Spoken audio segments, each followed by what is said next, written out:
I have some incredibly fond memories of myself and my roommates sitting around playing Mario Golf on the GameCube.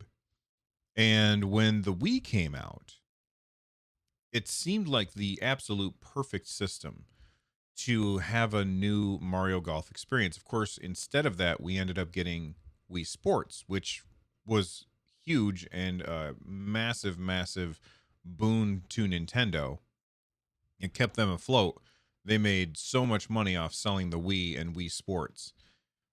But I kept waiting. Where is Mario Golf? Where is Mario Golf with motion controls? Where is Mario Golf for the next system? And it just never materialized. And then the Wii U came out, and Mario Golf didn't happen there either. We had it on the 3DS, which was fine. It was fun, but it wasn't what I was looking for. I was looking for a console Mario Golf.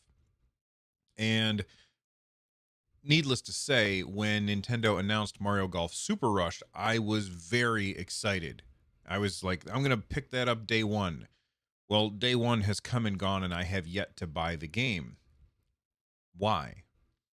Uh, the early reviews are kind of all over the place. But the one thing that I'm seeing a lot of people say is, look, you only get X number of courses in the regular golf mode. You only get two courses in the battle golf mode. You don't like Nintendo kind of held back on what they produced for this game. And Nintendo said, we're going to continue to support it with free DLC, which is great. But it got me thinking, this seems to be Nintendo's MO lately. And I'm going to be a little conspiratorial here. Maybe I'm wrong about this, but it feels to me like Nintendo is they're releasing these games. I don't want to say unfinished, but there's still work to be done, and they've decided to release them and say, all right, well, we've got the bones here. We'll put more meat on the bones later. They did that with Mario Tennis. They did that with Mario Kart 8 back on the Wii U, and then they added the DLC, and then they brought in, and then we bought it all over again on the Nintendo Switch. This seems to be the kind of thing that they're doing. Now, this is for those tertiary franchises, not like the main like Mario Odyssey or Zelda, but like those extra games like Mario Party. We'll release the game and then we'll add DLC later. And it's cool that the DLC is free. Nintendo could easily say, hey, you know what? We're going to charge money for that. But they haven't really done that too much. So it got me thinking, I wonder if what Nintendo's doing is saying, we'll build the bones of the game. And then depending on how well the game sells, we will release the extra DLC down the road. If the game sells really well, then we'll do, twice as much free DLC down the road. If the game doesn't sell particularly well, then maybe we'll only do one and be done with it, which allows them to test the waters and lets them see how much does the game sell, and based on those numbers, or based on those numbers, determine how much money they want to put into supporting the game down the line. This has another effect, a secondary effect, that it also makes it less likely for people to trade in their games. Now, I know that Nintendo's, they're pushing digital sales with like the gold coins and everything. And I mean, let's be honest, all publishers would prefer if you would buy the digital copies of the games, because then you can't trade them in. But the idea of bonus DLC down the road for free means that people are less likely to trade those games in, and it makes them sit on shelves behind people instead of trading them in at like a GameStop or something and buying something else. It's not to say that that's necessarily a bad thing or that I don't like that particular practice, but the um boy, how do I want to describe it? The way that everybody is talking about Mario Golf Super Rush, and that it's too lean There's not enough there to justify a $60 price. There's not enough there to justify the wait from 2003 is very disappointing to me. And I added Mario Kart Golf, not Mario Kart Golf. Boy, that would be a weird game, huh? I added Mario Golf Super Rush to my cart. I don't know. I'm going to say like 6 times and then deleted it. That's just today. I just keep adding it to my cart and deleting it because I love Mario Golf. I've always been a huge fan of the arcadey, non-realistic golf with like power shots and all that stuff. That all sounds great to me, but the number of courses has me, I don't know, not too excited about it. And I feel kind of burned from Mario Tennis Aces. Mario Tennis Aces, I thought was a really fun game. It felt more like a fighting game than a tennis game, and I really did enjoy it, but the adoption petered out pretty quick, and finding a match against people who weren't like the super hardcore, I'm going to play this every day, got tough. And so very, very quickly, if you were just a casual player like me, it was impossible to play online. It was just absolutely impossible because every single match you'd be up against these people who are playing all of the time. And because Mario Golf Super Rush is getting not great reviews, it's making myself and others hesitate on whether or not they want to pick that game up. And because of that hesitation, I worry that I'm going to run into the same issues that I ran into with Mario Tennis. So I have yet to pull the trigger on Mario Golf Super Rush. Everything that they told me about it looked great, but the reviews being lackluster, all over the place, and very, very lean on content makes me want to wait until we see more support from Nintendo or for a sale. Now, let's be honest, Nintendo games, first party games, they tend not to get too deep of a discount. But $60 for, I think, what is it, like 6 courses, I believe is the case. $60 for 6 courses seems kind of high. I've never been one to equate dollars spent to hours played as like you don't have to hit a certain threshold. There's no math behind it, but my gut tells me that I'm going to be disappointed with the amount of gameplay that I would actually get out of picking up Mario Golf Super Rush. And you couple that with the fact that my family does not care about golf games. Like, I am the only one in the house that cares about golf games. So the idea of sitting down with my wife and playing Mario Golf, probably not going to happen. My son, that is way too slow for him. Maybe the Super Rush mode he might be interested in, but he plays fast-paced action-packed games. He's not going to be interested in this. This is really a game that I would have to play online.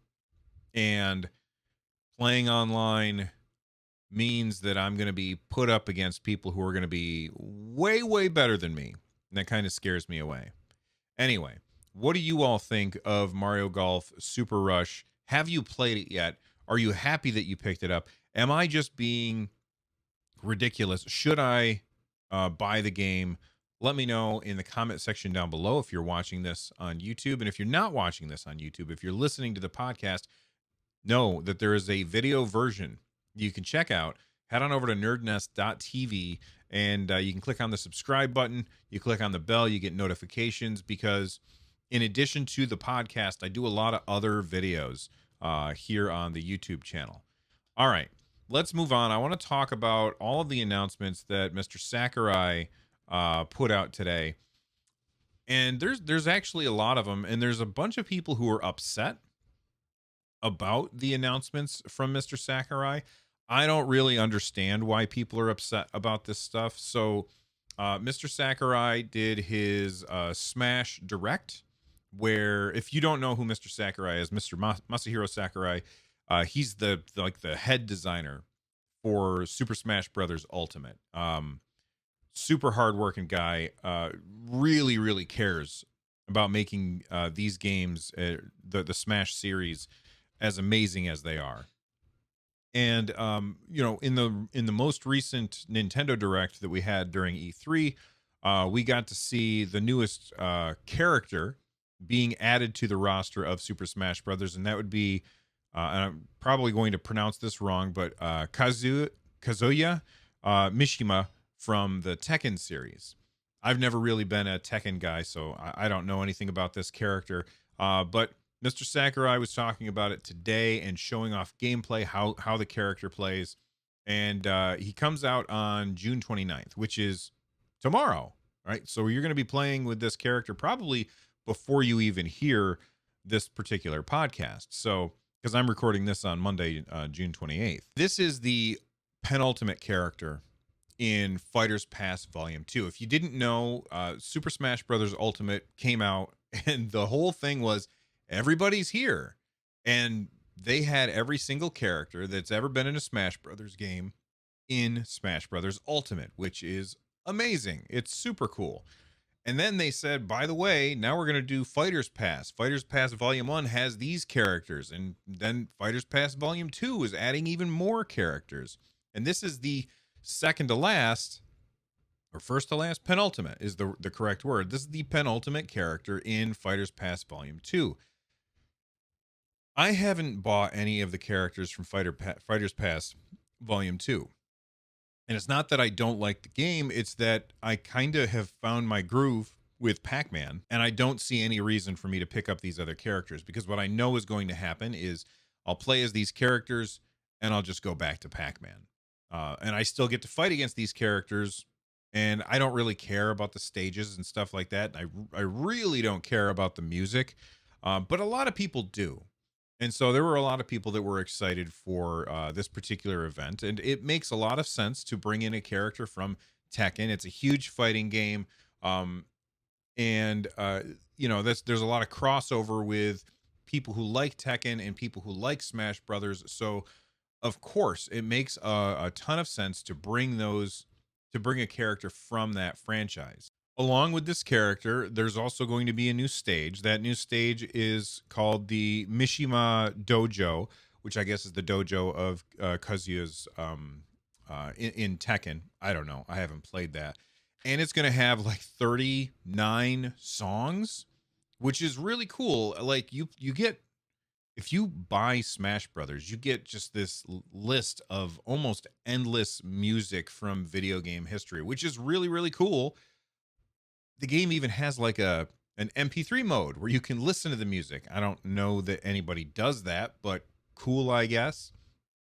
But at the beginning of this segment, I mentioned that people are unhappy about this announcement. And it had to do with the very end of the announcement where Mr. Sakurai announced the Mii costumes that you can get. I'm sorry, the amiibo costumes. The Mii costumes, the Mii Fighter costumes that you can get in the game, along with this new character release. And a lot of people are very unhappy because they see these characters and they say, well, that means that we're not going to get those characters as a fully fleshed out character in Smash.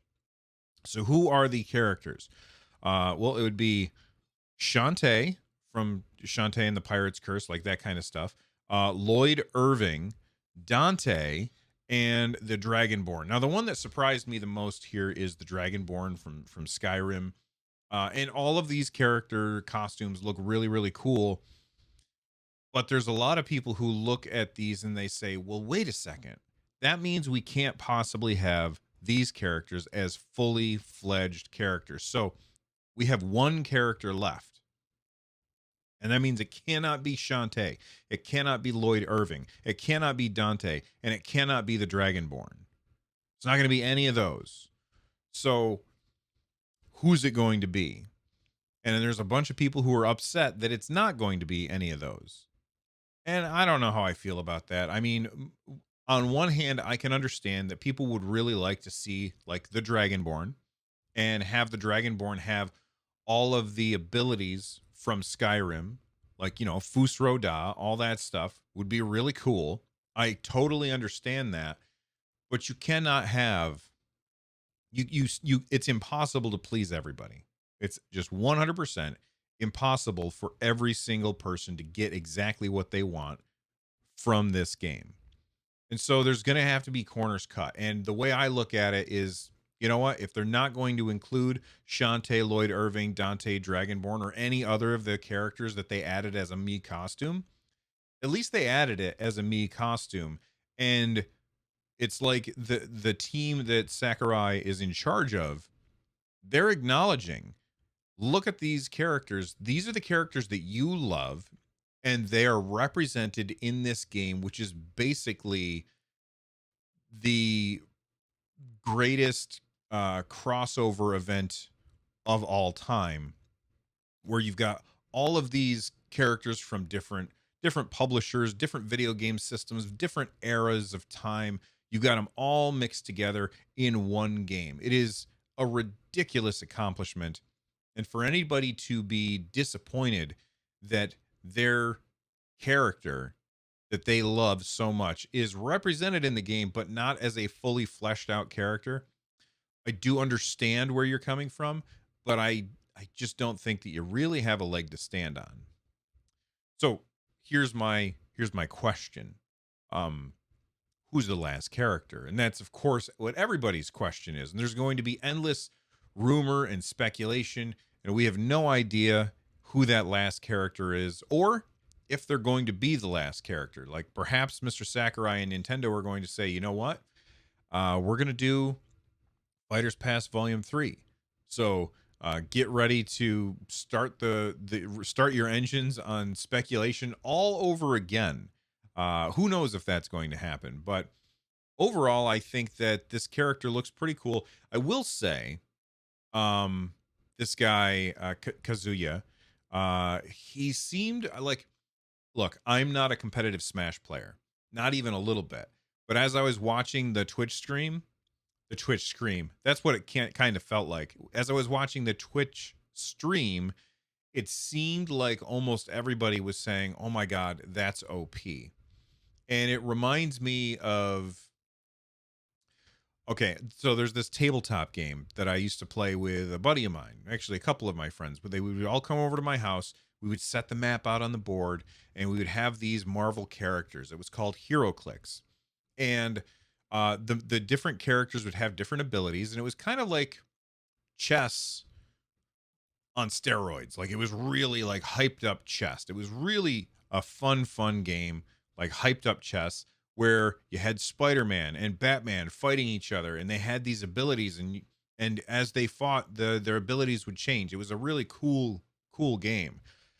And what we realized after playing it for years is that the newer characters that got released were always a little bit more powerful than the older characters. And because of that, people would feel compelled to get the new characters. Now, I don't feel compelled to get the new characters because I'm not a competitive Smash player, so I don't really care. I just want to, log in, play as Pac-Man, throw fruit, and have fun.